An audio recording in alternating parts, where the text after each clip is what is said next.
Hi there, I'm Tom Field. I'm Senior Vice President of Editorial with Information Security Media Group. My topic today is the path to modern MDR. My pleasure to be speaking today with Lyndon Brown. He's Chief Strategy Officer with Pondurance. Lyndon, thanks so much for taking time to speak with me today. Tom, thanks for having me. Excited to talk to you today. So to start, let's demystify MDR a bit up front. First of all, what is it versus what is it not?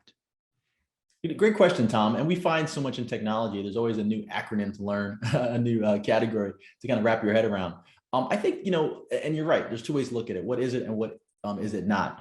Managed detection and response was really built to address a fundamental challenge that organizations were facing.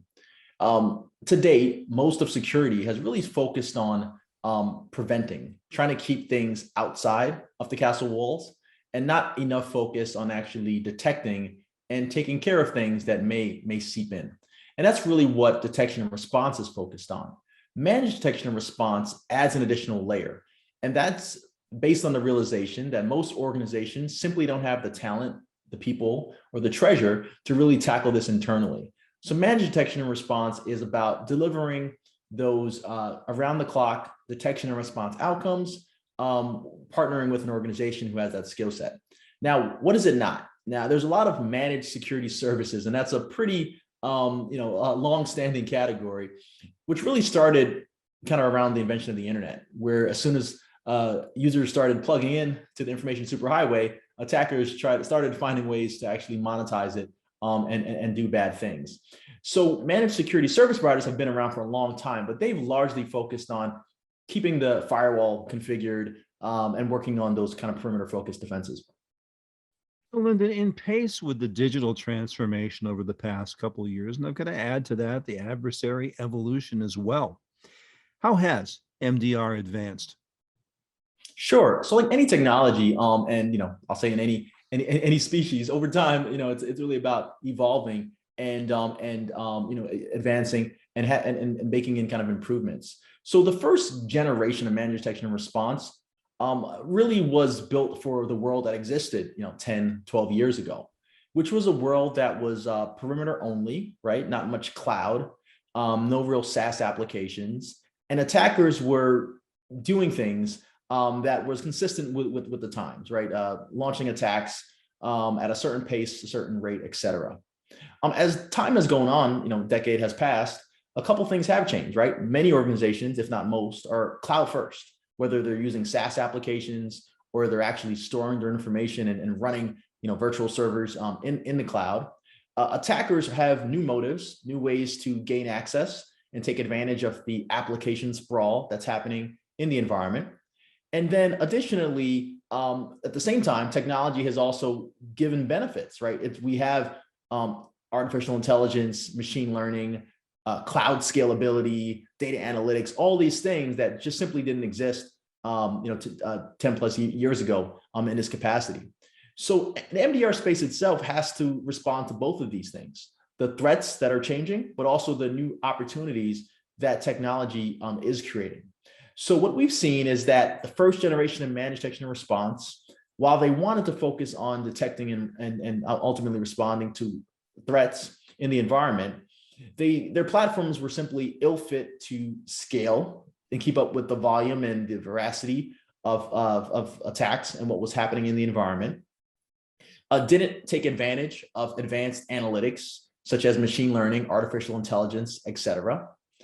And additionally, didn't factor in the fact that really full-fledged incident response needs to be part of detection and response. So more of a kind of a big R than a little r, enabling organizations to really stop a threat versus just have a phone number to call. And that's really some of the big shifts. The final piece I'll mention is that there are way more security technologies, obviously, than there were a decade ago, 15 years ago, et cetera. And organizations are making judgment calls on some of these technologies. And they want to be able to decide certain things, right? Who's their antivirus vendor, et cetera. And the first generation of MDR was much more focused on supporting what the provider thought was right? And over time, we recognize that organizations come from different verticals, have different needs, and also have different technology preferences, et cetera. So really modern MDRs need to be able to bake all these things together, including that technology support and doing it in a way that is able to keep up with the demands of today.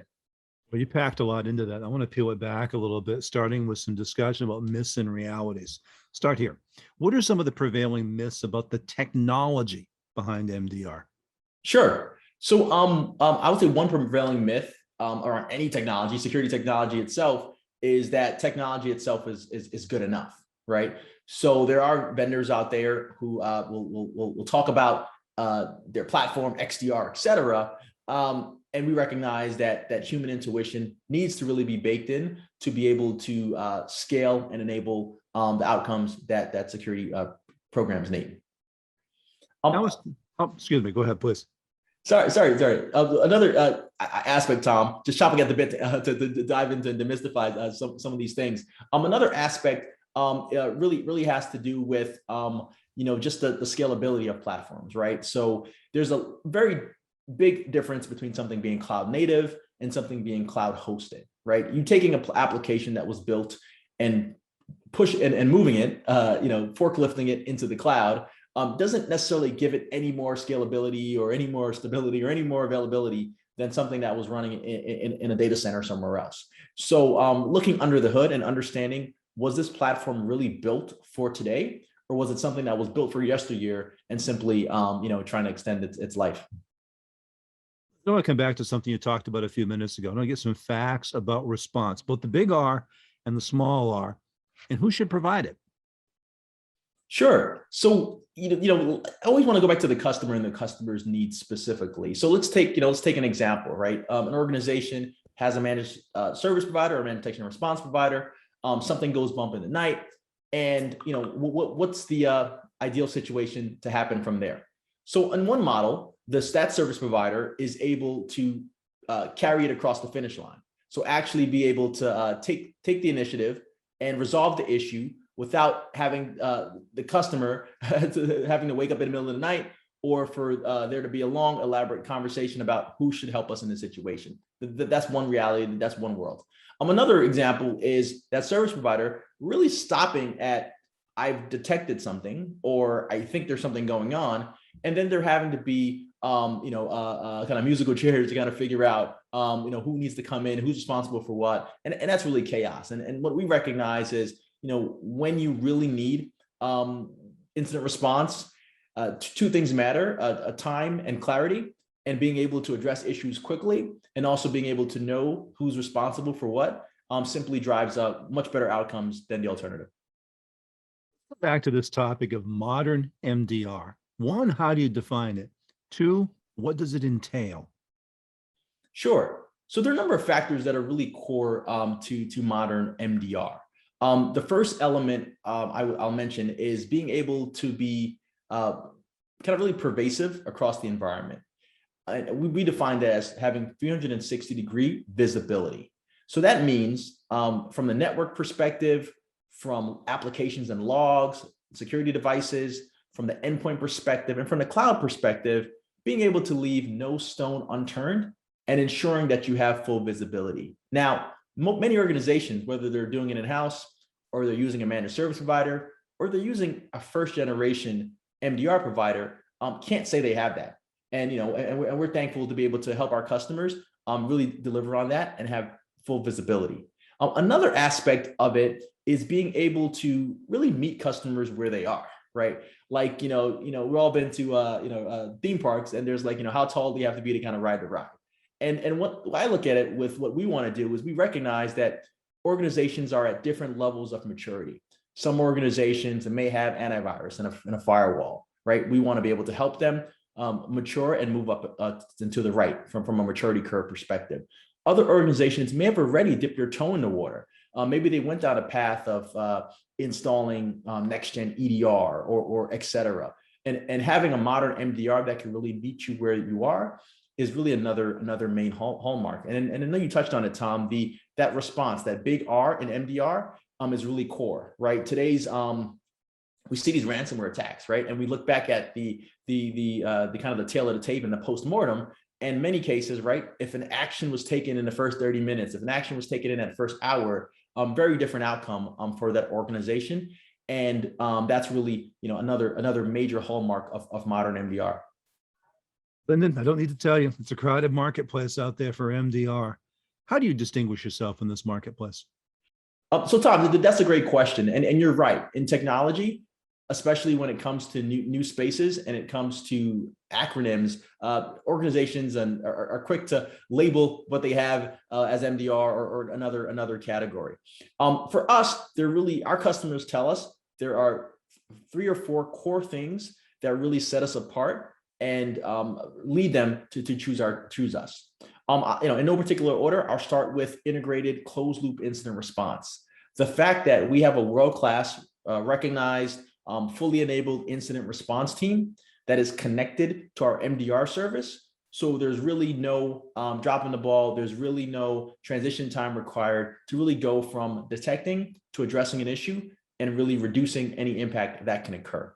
The second hallmark is full or 360-degree visibility across all the different vantage points that we discussed. And most providers in the market are focused on one, if 2, maybe 3. There are MDR providers that simply focus on endpoint.